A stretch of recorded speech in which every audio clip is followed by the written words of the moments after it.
ईश्वर अच्छा ही करता है। बीरबल एक ईमानदार तथा धर्मप्रिय व्यक्ति था। वह प्रतिदिन ईश्वर की आराधना बिना नागा किया करता था। इससे उसे नैतिक व मानसिक बल प्राप्त होता था। वह अक्सर कहा करता था कि ईश्वर जो कुछ भी करता है मनुष्य के भले के लिए ही करता है। कभी कभी हमें ऐसा लगता है कि ईश्वर हम पर कृपा दृष्टि नहीं रखता, लेकिन ऐसा होता नहीं। कभी कभी तो उसके वरदान को भी लोग शाप समझने की भूल कर बैठते हैं।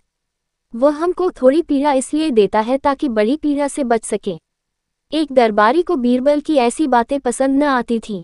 एक दिन वही दरबारी दरबार में बीरबल को संबोधित करता हुआ बोला, देखो ईश्वर ने मेरे साथ क्या किया। कल शाम को जब मैं जानवरों के लिए चारा काट रहा था तो अचानक मेरी छोटी उंगली कट गई। क्या अब भी तुम यही कहोगे कि ईश्वर ने मेरे लिए यह अच्छा किया है? कुछ देर चुप रहने के बाद बोला बीरबल, मेरा अब भी यही विश्वास है, क्योंकि ईश्वर जो कुछ भी करता है मनुष्य के भले के लिए ही करता है। सुनकर वह दरबारी नाराज हो गया कि मेरी तो उंगली कट गई और बीरबल को इसमें भी अच्छाई नजर आ रही है। मेरी पीड़ा तो जैसे कुछ भी नहीं। कुछ अन्य दरबारियों ने भी उसके सुर में सुर मिलाया। तभी बीच में हस्तक्षेप करते हुए बादशाह अकबर बोले, बीरबल हम भी अल्लाह पर भरोसा रखते हैं, लेकिन यहाँ तुम्हारी बात से सहमत नहीं। इस दरबारी के मामले में ऐसी कोई बात नहीं दिखाई देती जिसके लिए उसकी तारीफ की जाए। बीरबल मुस्कुराता हुआ बोला, ठीक है जहाँ पनाह, समय ही बताएगा। अब 3 महीने बीत चुके थे। वह दरबारी जिसकी उंगली कट गई थी घने जंगल में शिकार खेलने निकला हुआ था। एक हिरन का पीछा करते वह भटककर आदिवासियों के हाथों में जा पड़ा। वे आदिवासी अपने देवता को प्रसन्न करने के लिए मानव बलि में विश्वास रखते थे। अतः वे उस दरबारी को पकड़कर मंदिर में ले गए बलि चढ़ाने के लिए। लेकिन जब पुजारी ने उसके शरीर का निरीक्षण किया तो हाथ की एक उंगली कम पाई। नहीं, इस आदमी की बलि नहीं दी जा सकती।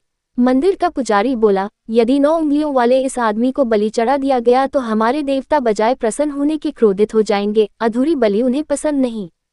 हमें महामारियों, बाढ़ या सूखे का प्रकोप झेलना पड़ सकता है, इसलिए इसे छोड़ देना ही ठीक होगा।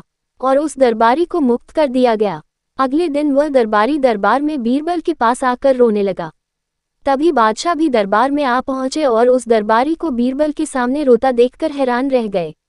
तुम्हें क्या हुआ, रो क्यों रहे हो? अकबर ने सवाल किया। जवाब में उस दरबारी ने अपनी आपबीती विस्तार से कह सुनाई।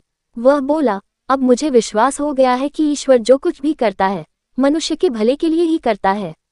यदि मेरी उंगली न कटी होती तो निश्चित ही आदिवासी मेरी बलि चढ़ा देते। इसीलिए मैं रो रहा हूँ, लेकिन ये आंसू खुशी के हैं। मैं खुश हूँ क्योंकि मैं जिंदा हूँ। बीरबल के ईश्वर पर विश्वास को संदेह की दृष्टि से देखना मेरी भूल थी। अकबर ने मंद मंद मुस्कुराते हुए दरबारियों की ओर देखा, जो सिर झुकाए चुपचाप खड़े थे। अकबर को गर्व महसूस हो रहा था कि बीरबल जैसा बुद्धिमान उसके दरबारियों में से एक है।